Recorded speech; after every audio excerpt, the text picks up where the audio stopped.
Arnold Schwarzenegger. যেই প্রফেশনেই পা দিয়েছে সেখানেই টপ র্যাঙ্কে পৌঁছেছে। Body building, modelling, business, acting, politics সব কিছুতেই তিনি সফল। কিন্তু তিনি এমন একটা ব্যাকগ্রাউন্ড থেকে উঠে এসেছেন যা আমাদের ধারণার বাইরে। তিনি তার লাইফের ups and downs, success, failure সব কিছু নিয়ে একটা ইভেন্ট প্রোগ্রামে 50 মিনিট ধরে এমন অবিশ্বাস্য স্পিচ দিয়েছিলেন যার ভিউ 100 মিলিয়নেরও বেশি ছিল এবং কোটি কোটি মানুষ তার স্পিচ বারবার রিপিটে শুনেছে। আমিও প্রায় 8 থেকে 10 বার শুনেছি। এই ভিডিওতেই তিনি ফেমাস 6টা সাকসেস রুল সম্পর্কে আমাদের সাথে শেয়ার করেছিলেন, যেগুলো আমি আপনাদের সাথে শেয়ার করছি। আমি এখানে সাকসেস নিয়ে কথা বলতে এসেছি। I'm here to talk about success. সফলতার প্রথম নিয়ম হলো তোমাদের কাছে একটা ভিশন, একটা গোল বা লক্ষ্য থাকা দরকার। যদি তোমাদের কাছে কোনো গোল না থাকে, কোনো লক্ষ্য বা উদ্দেশ্য না থাকে, তাহলে তুমি কখনো বুঝতেই পারবে না যে তোমার গন্তব্যস্থল বা ডেস্টিনেশনটা কোথায়, এবং তুমি সারা জীবন লক্ষ্যভ্রষ্ট হয়ে ঘুরে বেড়াবে। তুমি কখনো সেই জিনিসটাকে পাবে না যেটা তুমি পেতে চেয়েছিলে। আমি ভাগ্যবান ছিলাম যে আমার কাছে একটা লক্ষ্য ছিল। আমার জন্ম দ্বিতীয় বিশ্বযুদ্ধের পর 1947 সালে অস্ট্রিয়াতে হয়েছিল। একটু বড় হওয়ার পর বুঝতে পারি যে সেখানকার পরিবেশ খুব একটা ভালো না। আমি যে কোনো উপায়ে সেখান থেকে বেরোনোর প্ল্যান করছিলাম, কারণ আমি নিজেকে একটা চাষি বা একটা ফ্যাক্টরির লেবার অথবা একজন সাধারণ মানুষ হিসাবে কখনো নিজেকে দেখতেই চাইনি। আমার পরিবার চাইতো আমি ওখানেই থাকি, বিয়ে করে ঘর সংসার করি, তাদের মতোই সাধারণভাবে জীবনযাপন করি। কিন্তু এগুলো তাদের স্বপ্ন ছিল, আমার না। এমন একটা পরিবেশে থাকা সত্ত্বেও আমার স্বপ্ন, আমার লক্ষ্য জানি না কিভাবে কিন্তু অনেক আলাদা ছিল। আমার সবসময় মনে হতো যে আমি কিছু ইউনিক, কিছু অসাধারণ কাজ করার জন্য জন্মেছি। আমার মনে আছে যখন আমার বয়স 11 ছিল এবং একদিন আমি স্কুলে যাই, তখন সেখানে আমাদেরকে একটা ডকুমেন্টারি দেখানো হলো অ্যাবাউট আমেরিকা। সেখানে আমি যখন দেখলাম যে বড় বড় বিল্ডিং, লম্বা লম্বা ব্রিজ, চওড়া হাইওয়ে, সুন্দর সুন্দর গার্ডেন, তখন আমার মনে হয়েছিল যে আমেরিকাই সেই জায়গা যেখানে আমি যেতে চাই, যেখানে আমি থাকতে চাই। আমার বাড়িতে মন বসতো না, খালি আমেরিকার কথা ভাবতাম, যেতে চাইতাম সেখানে। কিন্তু প্রশ্ন ছিল যে আমি কিভাবে আমেরিকা যাব। তখনকার দিনে সেখানে যাওয়ার খরচ অনেক ছিল আর আমার কাছে অত টাকা ছিল না। একদিন স্কুল থেকে বাড়ি ফেরার পথে আমি একটা দোকানের পাশ দিয়ে যাচ্ছিলাম যেখানে আমেরিকার অনেক জিনিসপত্র বিক্রি করা হতো। সেখানে আমার নজর একটা ম্যাগাজিনের উপর পড়ে যার কভার পেজে ছিল রিক পার্কের পোস্টার। রিক পার্ক, তিনি 3 টাইমস মিস্টার ইউনিভার্সের শিরোপা অর্জন করেছিলেন আর আমি উনাকে সিনেমাতেও দেখেছি। সেই ম্যাগাজিনের কভারে লেখা ছিল কেমনভাবে রিক পার্ক দ্য মিস্টার ইউনিভার্স এত বড় সুপারস্টার হলেন। আমি ওই ম্যাগাজিনটা কিনলাম এবং বাড়িতে এসে বারবার পড়লাম। সেখানে সব কিছু লেখা ছিল। রিক পার্কের ট্রেনিং প্ল্যান, কিভাবে তিনি ইংল্যান্ডে একটা শহরে 3 থেকে 4 ঘন্টা ওয়ার্কআউট করত, mister Europe, mister great Britain এবং মিস্টার ইউনিভার্সের খেতাব অর্জন করেছিলেন, এবং কিভাবে তিনি হারকিউলিস সিনেমাতে সিলেক্ট হলেন।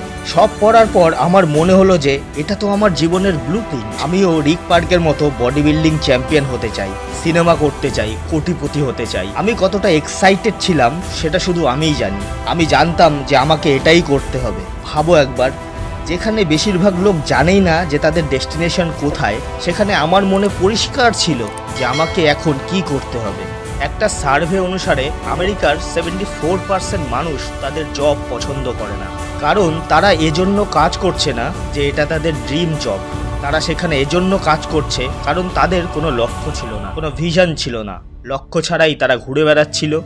ঘুরতে ঘুরতে যখন দেখলো যে এখানে কাজের সুযোগ আছে, চলো অ্যাপ্লাই করে দিই। অ্যাপ্লাই করার পর যখন সিলেক্ট হলো, তারা কাজ করা শুরু করে দিল। কারণ সোজা কথা, খরচা করতে হলে আগে তো ইনকাম করতে হবে। কয়েক মাস কাজ করার পর যখন তাদের মনে হলো যে এই কাজে তাদের মন বসছে না, বোরিং লাগছে, শুধু স্যালারি পাওয়ার দিনটাই ভালো লাগে, বাকি দিন যেন জেলখানার মতো কাটাতে হচ্ছে, তাহলে এখন উপায় ভেবে দেখুন। শুধুমাত্র 26% লোক তাদের কাজকে পছন্দ করে, মাত্র 26%। তাই আমি খুশি ছিলাম, কারণ আমি জানতাম আমি কি চাই। যখন আমি ঘন্টার পর ঘন্টা জিমে ওয়ার্কআউট করতাম, তখন সবাই আমাকে জিজ্ঞেস করতো, আপনি তো 5 থেকে 6 ঘন্টা টানা ওয়ার্কআউট করেন, তবুও আপনার মুখে সবসময় হাসি থাকে, এমনটা কেন হয়? তখন আমি বলতাম, খুব সিম্পল, আমার জীবনে একটা টার্গেট আছে, একটা ভিশন আছে এবং আমি সেই লক্ষ্য পূরণের জন্যই এসব করি। আমার টার্গেট ছিল মিস্টার ইউনিভার্স হওয়া এবং আমি পরিশ্রমও করি ওই টার্গেট অ্যাচিভ করার জন্য। আমি ঘুমানোর আগে ভাবতাম কখন সকাল হবে, আমি জিমে যাব এবং এক্সারসাইজ করব। 20 বছর বয়সেই আমি প্রথম লন্ডনে গেলাম এবং মিস্টার ইউনিভার্স কন্টেস্ট জিতলাম, তাও আবার youngest contestant of mister universe হিসাবে। আমি আমার টার্গেট অ্যাচিভ করতে পারলাম কারণ আমার মাথায় একটা ক্লিয়ার লক্ষ্য ছিল, একটা ক্লিয়ার ভিশন ছিল। সুতরাং আমাদের লাইফে একটা লক্ষ্য থাকা দরকার। তুমি যেই ফিল্ডেই কাজ করো না কেন, তোমার একটা লক্ষ্য সবসময় থাকা উচিত। অ্যাক্টিং কেরিয়ারের ক্ষেত্রেও আমার ওই একটাই ফর্মুলা ছিল। যেমন ক্যানন দ্য বারবেরিয়ান সিনেমা করার সময় আমি একটা তরবারি হাতে খালি গায়ে খালি পায়ে পাথরের উপর দিয়ে ক্রলিং করছিলাম। আমার হাঁটু ও কনুই ছুলে গেছিল, রক্ত পড়ছিল। 10 বার ডিটেক্ট করার পর ডিরেক্টর আমাকে যখন বলল যে আরেকটা ক্লোজ আপ শট লাগবে, তুমি কি আরেকবার ডিটেক্ট করতে পারবে? আমি বলেছিলাম অবশ্যই, আমার কোনো সমস্যা হচ্ছে না। কারণ আমি সবসময় ভাবছিলাম যে যখন ওই সিনগুলিকে পারফেক্টলি রেকর্ডিং করা হবে তখন কি অসাধারণ লাগবে দেখতে। তাই আমাকে 10টা কেন 100টা ডিটেক্ট দিতে হলেও কোনো সমস্যা ছিল না। পলিটিক্সের ক্ষেত্রেও আমার একটাই ফর্মুলা ছিল যে আমি ক্যালিফোর্নিয়ার লিডার হব। ক্যালিফোর্নিয়া যেটা পৃথিবীর 5th লার্জেস্ট ইকোনমি, সেখানকার গভর্নর হওয়া আমার উদ্দেশ্য ছিল। আমাকে অনেক লোক বলতো যে তুমি পারবে না, ছোটোখাটো পজিশন থেকে শুরু করতে পারো, কিন্তু আমি শুধুমাত্র গভর্নর হওয়ার জন্যই পলিটিক্সে পা দিই এবং 2 মাস পরে জিতেও যাই। আমার কাছে পরিষ্কার আইডিয়া ছিল যে ক্যালিফোর্নিয়াতে কি পরিবর্তন আনার দরকার।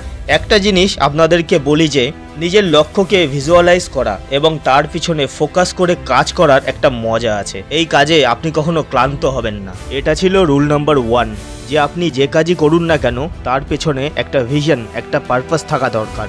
রুল নাম্বার 2 ফর সাকসেস, প্যাসিমিস্ট বা নিরাশাবাদী মানুষদের কথায় কান দেবেন না। যখন আমি আমেরিকা যাওয়ার এবং বডি বিল্ডার হওয়ার কথা সবাইকে বলতাম, তখন আমার প্রতিবেশী, আমার পরিবার সবাই বলতো যে তোর পক্ষে এটা করা অসম্ভব, আমরা গরিব, টাকা কোথায়, খালি পকেটে ওখানে গিয়ে কি করবি? আর আমেরিকাতে আমাদের কোনো চেনা পরিচিতিও নেই। ওখানে গিয়ে দেখবি আগের থেকেই বড় বড় নাম করা বডি বিল্ডাররা আছে যাদের সামনে তুই তো বাচ্চা। কিন্তু আমি প্রমাণ করেছিলাম যে তারা ভুল আর আমি ঠিক। সবাই বলতো এটা অসম্ভব, কিন্তু আমি শুনতাম, আমি মানতাম এটা সম্ভব। কারণ আমি বিশ্বাস করি, যেমন নেলসন ম্যান্ডেলা বলেছিলেন, সব কিছুই অসম্ভব যতক্ষণ না পর্যন্ত কেউ করে দেখাচ্ছে। তাই আমি ভাবলাম আমি সেই কেউ হয়ে দেখাবো। বডি বিল্ডিংয়ের পর যখন আমি সিনেমা জয়েন করার চেষ্টা করি, তখনও আমি অনেক নেগেটিভ কথা শুনতে পাই। আমি যখন একজন হলিউড এজেন্টকে বলেছিলাম যে আমি অ্যাক্টর হতে চাই, তখন সে বলে ভাই ইয়ার্কি মারিস না। তারপর যখন একটা স্টুডিও এক্সিকিউটিভকে আমি বললাম যে আমি লিডিং রোল করতে চাই, তখন সে বলে এটা আমার পক্ষে অসম্ভব, তোর এই লুকস মুভিসে হিরো হিসাবে চলবে না। বডি বিল্ডাররা এখন আর হলিউডে কাজ পায় না, এগুলো 20 বছর আগেই সম্ভব ছিল। আর তোর অ্যাকসেন্ট, এটাকে কিভাবে চেঞ্জ করবি? লোকে তো এই অ্যাকসেন্ট শুনলে ভয় পাবে। হলিউডে আজ পর্যন্ত কোনো ফরেন অ্যাকসেন্টের অ্যাক্টর লিডিং রোল করতে পারেনি। আর তোর নাম এত কঠিন যে কেউ প্রোনাউন্সই করতে পারবে না। তুই এসব স্বপ্ন দেখা বন্ধ কর ভাই। সুতরাং একবার ভাবুন, সব স্টুডিও, সব এজেন্ট, সব ম্যানেজাররা একই কথা বলছিল। কিন্তু আপনারা কি জানেন যে তাতে আমার কোনো যায় আসেনি? আমার বিশ্বাস ছিল যে আমি লিডিং রোল করবই। আমি বডি বিল্ডারের জার্নি থেকে শিখেছিলাম যে সমস্ত কিছুই পরিশ্রমের খেলা। আমি ঠিক করলাম, যেমন বডি বিল্ডিং করার জন্য আমি রোজ 5 থেকে 6 ঘন্টা ওয়ার্কআউট করতাম, ঠিক তেমনই অ্যাক্টিংয়ের জন্যও আমি সেম রুটিন ফলো করব। আমি স্পোকেন ইংলিশ কোর্সে ভর্তি হলাম, ভয়েস অ্যাকসেন্ট আর অ্যাক্টিং ক্লাস জয়েন করলাম। দিনরাত একটা লক্ষ্যকেই সামনে রেখে পরিশ্রম করা শুরু করলাম। আস্তে আস্তে সিনেমাতে চান্স পাওয়া শুরু করলাম, আর মাত্র 5 বছরের মধ্যে হলিউডে একজন নামকরা অভিনেতা হয়ে দেখালাম, হাইয়েস্ট পেড হলিউড অ্যাক্টর। কারণ আমি ওই লুজারদের কথায় কান দিতাম না, যারা বলেছিল ইট ইজ ইম্পসিবল। পলিটিক্সেও সবাই বলেছিল এটা সম্ভব না, কিন্তু আমি ক্যালিফোর্নিয়ার গভর্নর হয়ে দেখিয়েছিলাম। এটাই রিয়ালিটি বন্ধুরা। যদি আপনি প্যাসিমিস্ট মানুষদের কথায় কান দেন, তবে আপনার কোনো উন্নতি হবে না। যদি আমি বডি বিল্ডিং থেকে শুরু করে অ্যাক্টিং, পলিটিক্সে সবার নেগেটিভ কথায় কান দিতাম, তাহলে আজকে এখানে দাঁড়িয়ে থাকতাম না, হয়তো অস্ট্রিয়াতে বসেই সাধারণ জীবনযাপন করতাম। রুল নাম্বার 3, আমার খুব মাথা গরম হয় যখন সবাই বলে যে আমার কাছে সময় নেই, আধা ঘন্টা জিমে যাওয়ার সময় নেই, অথবা এমন কোনো কাজ করার সময় নেই যার ফলে আপনি ফিজিক্যালি ও মেন্টালি নিজেকে স্ট্রং করতে পারবেন। ইমাজিন করুন, আজকে থেকে যদি আপনি রোজ 1 ঘন্টা করে হিস্ট্রি সাবজেক্ট পড়া শুরু করেন, তাহলে ভাবুন মাত্র 1 বছরের মধ্যে আপনি কতটা শিখতে পারবেন, কতটা জানতে পারবেন। অথবা অন্য কোনো কাজ ধারাবাহিকভাবে রোজ 1 ঘন্টা করে প্র্যাকটিস করুন, তাহলে দেখবেন আপনি ওই কাজে কতটা উন্নতি করতে পেরেছেন। তাই আমার মাথা গরম হয় এই কথা শুনে যে তাদের কাছে দিনে 24 ঘন্টার মধ্যে মাত্র 1 ঘন্টাও নেই নিজের প্যাশনকে ফলো করার জন্য।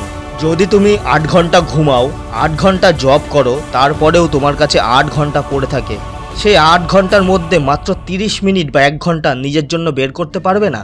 কি করো সেই বাকি 8 ঘন্টায়?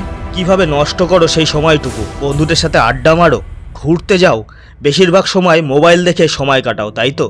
যদি তুমি সঠিকভাবে সময়ের হিসাব করো তাহলে বুঝতে পারবে যে 1 বছরে কতটা সময় তুমি ফালতু নষ্ট করছো। যখন আমি আমেরিকাতে আসলাম তখন আমি কলেজে যেতাম, 5 ঘন্টা ওয়ার্কআউট করতাম এবং কনস্ট্রাকশনের কাজও করতাম, কারণ বডি বিল্ডিংয়ের জন্য পয়সার দরকার ছিল, কিছু না কিছু তো কাজ করতেই হবে। এবং পরে ইংলিশ স্পিকিং কোর্স, সপ্তাহে 4 দিন রাত 8টা থেকে 12টা পর্যন্ত অ্যাক্টিং ক্লাসে সময় কাটাতাম।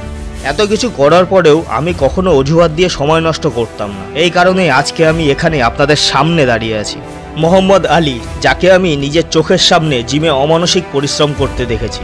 একবার এক নিউজ রিপোর্টার তাকে জিমে সিট আপ করতে দেখে জিজ্ঞেস করে যে উনি ডেইলি কটা সিট আপ করেন। তিনি উত্তরে বলেন যে আমি তখন থেকে কাউন্টিং শুরু করি যখন আমার বডিতে ব্যথা শুরু হয়। একেই বলে হার্ড ওয়ার্ক। কেউ যদি সত্যি সফল হতে চায় তবে ম্যাটার করে না যে তুমি কত বড় লোকের সন্তান, কতটা গিফটেড, শুধু পরিশ্রম করে যাও। সাকসেসফুল হওয়ার কোনো মেডিসিন পাওয়া যায় না, অথবা কোনো মন্ত্র নেই যেগুলি তুমি জপ করলেই সফল হয়ে যাবে। পৃথিবীতে কোনো শর্টকাট নেই, কোনো ম্যাজিক নেই, শুধু কাজ, কাজ আর কাজ, একটাই উপায়। রুল নাম্বার 4, আমি প্ল্যান বিকে ঘৃণা করি। কেন, তার কারণ বলছি। কারণ আমাদের মধ্যে কাজ করার লোক কম আছে আর ডাউট করার লোক অগুন্তি আছে। আমাদের আশেপাশে এমন অনেক লোক আছে যারা সবসময় বলে you can not do it, it's impossible. এরকম নেগেটিভ, ডিমোটিভেট করার মতো লোক সব ফিল্ডেই থাকবে। সমস্যা ওখানে নেই, সমস্যা তখন তৈরি হয় যখন আমরা নিজেদের উপর বিশ্বাস করি না, তখন আমরা প্ল্যান বি বানাই। সেলফ ডাউট সব থেকে ডেঞ্জারাস জিনিস। আমরা ভাবি আমাদের কাছে প্ল্যান এ ফেল হলেও প্ল্যান বি আছে, আর যখনই আমরা প্ল্যান বিতে ফোকাস করা শুরু করি তখন তোমার পুরো এনার্জি, পুরো অ্যাটেনশন ডাইভার্ট হয়ে যায়। কোন দিকে? প্ল্যান এর থেকে প্ল্যান বি এর দিকে। যদি তুমি প্ল্যান এ করতে করতে প্ল্যান বি এর সম্পর্কে ভাবতে শুরু করো, তার মানে তুমি কখনো তোমার প্ল্যান এতে 100% দেওয়ার চেষ্টাই করনি। একটা কথা মনে রেখো, প্ল্যান বি থাকাটা কিন্তু খুব একটা খুশির খবর না, কারণ প্ল্যান এ কখন প্ল্যান বি আর প্ল্যান বি কখন প্ল্যান সিতে কনভার্ট হয়ে যাবে ধরতে পারবে না। আমার কাছে কখনো কোনো প্ল্যান বি ছিল না। আমি আমার কাজে ফুল কমিটমেন্ট ছিলাম। Full time body building champion হব তো হবই। আমি প্রমিস করেছিলাম নিজেকে যে আমেরিকাতে আমি সার্ভাইভ করে দেখাবো, হলিউডের লিডিং অ্যাক্টর হব, এই কমিটমেন্ট ছিল আমার। আমি পরিশ্রম করব আর ততক্ষণ পর্যন্ত করতে থাকবো যতক্ষণ না পর্যন্ত আমি আমার লক্ষ্যে না পৌঁছাতে পারছি। তাই আমার কথা শোনো আর প্ল্যান বি কে ডিলিট করে দাও, কারণ এর ফলে তোমার সফল হওয়ার পসিবিলিটি কমতে থাকবে। প্ল্যান এ ফেল হতে পারে, এই কারণেই আমরা প্ল্যান বি রাখি। তাই রুল নাম্বার 5 হলো তুমি যে হেরে যাবে এই ভয় কখনো পেও না। ফেল হওয়া কোনো বড় ব্যাপার না। আজ পর্যন্ত তুমি যত বড় বড় ব্যক্তিত্বদের সম্পর্কে জেনেছো তারাও তাদের জীবনে অনেকবার ফেল হয়েছে, কিন্তু তারপরেও আজকে তারা সেই জায়গায় পৌঁছেছে যেখানে তারা পৌঁছাতে চাইছিল। তোমাকে ব্যর্থ হতেই হবে যদি তুমি সফল হতে চাও। যে হারতে ভয় পায় সে কখনো জিততে পারে না। মাইকেল জর্ডানকে একটা ইন্টারভিউতে জিজ্ঞেস করা হয় যে আজকে আপনি বিশ্বের সেরা বাস্কেটবল প্লেয়ার, কীরকম অনুভূতি আপনার? তখন মাইকেল জর্ডান বলেন, আপনি আমার সফলতার গল্প বলছেন কিন্তু আমার ব্যর্থতার গল্প জানেন না। আমি গ্রেটেস্ট হওয়ার আগে NBA গেমস খেলার সময় 9000 শট মিস করেছিলাম। তাহলে কি সেগুলো ফেলিয়ার ছিল? না, তিনি তখনও গ্রেটেস্ট বাস্কেটবল প্লেয়ার ছিলেন, কিন্তু তিনি 9000 বার ফেল হয়েছিলেন। বুঝতে পারছো? যত বড় ফেলিয়ার হবে ততই বড় সাকসেসফুল হবে। আমি কতবার বডি বিল্ডিং কম্পিটিশনে ব্যর্থ হয়েছি, অ্যাক্টিংয়ে ব্যর্থ হয়েছি, পলিটিক্সেও ব্যর্থ হয়েছি। আমরা সবাই হেরেছি, বাট ইটস ওকে। কিন্তু কোনটা নট ওকে জানেন? হারার পরে আবার উঠে না দাঁড়ানোটা ইজ নট ওকে। আবার ব্যর্থ হব বলে চেষ্টাটা না করা ইজ নট ওকে। নিজের ভাগ্যকে দোষ দেওয়া ইজ নট ওকে। তুমি কোথায় দুর্বল সেটা না জানা ইজ নট ওকে। একই ভুল বারবার করা ইজ নট ওকে। অন্যকে দোষ দেওয়া অলসো ইজ নট ওকে। যতবার ব্যর্থ হব আবার উঠে দাঁড়াবো। ব্যর্থতাকে ভয় পেলে সেই জায়গাতেই পড়ে থাকবে, নিজের কাছে নিজে ছোট হয়ে যাবে, কোনো কাজে ফোকাস করতে পারবে না। এমনভাবে সারাটা জীবন তিল তিল করে মরতে হবে। হারার ভয়ে সেই কাজটা আপনি কখনো করতে পারবেন না যেটা আপনি করতে চান। তাহলে ওঠো, আবার নতুন করে কাজ শুরু করো, অজুহাত ছাড়ো, কাজ করো, সফলতা আসবেই আসবে। রুল নাম্বার 6 হলো, একবার সফলতা পাওয়ার পর সেই মানুষগুলোকে কখনো ভুলে যাবেন না যারা আপনাকে কঠিন সময়ে সাহায্য করেছিল। সেই সমাজকে কখনো ভুলে যাবেন না যাদের ভালোবাসার কারণে আজকে আপনি সফল হয়েছেন। সমাজ থেকে যা পেয়েছেন সেটা সমাজকে অবশ্যই ফেরত দেওয়ার চেষ্টা করবেন। অসহায় দরিদ্র মানুষদের যতটা সম্ভব সাহায্য করবেন। আজকে নিজে বড় হয়েছেন বলে অন্যদেরকে ছোট ভাববেন না। মানুষকে সম্মান করুন, এটাই সফলতা ধরে রাখার মূল মন্ত্র।